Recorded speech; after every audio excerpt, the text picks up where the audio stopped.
श्री कृष्ण गोविंद हरि मुरारे हे नाथ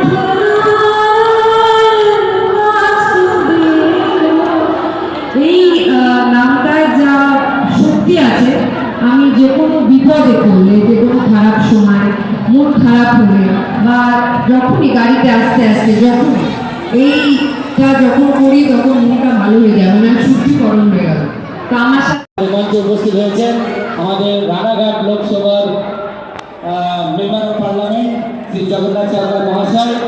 সবাই ওনাকে একবার হরিবল বলে।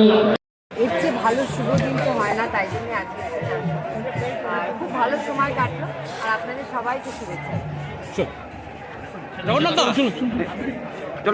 আজকে আপনি এসছেন, কি বলবেন? আজকে তো আবার জগন্নাথ তার নিজস্ব বাড়িতে ফিরছে। ভগবান জগন্নাথ ত্রিভুবনের অধীশ্বর, তার ইচ্ছায় সব কিছু হয়।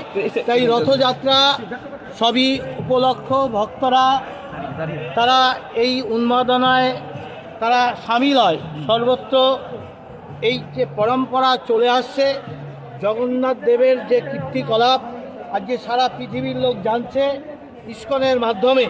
সমস্ত মতাবলম্বী মানুষের মধ্যে, সমস্ত মানুষের মধ্যে ভগবান জগন্নাথের যে কীর্তিকলাপ, তার যে কাহিনী সবাই জানতে পারছে। যত দিন যাচ্ছে ইস্কন সনাতন ধর্মকে যেভাবে সারা পৃথিবীময় ব্যাপী প্রসারিত করছে, রথযাত্রা উপলক্ষে তা আরও ব্যাপক বিস্তৃতি লাভ করবে। আগামীতে সারা বিশ্বে এই মহিমা ছড়িয়ে পড়বে।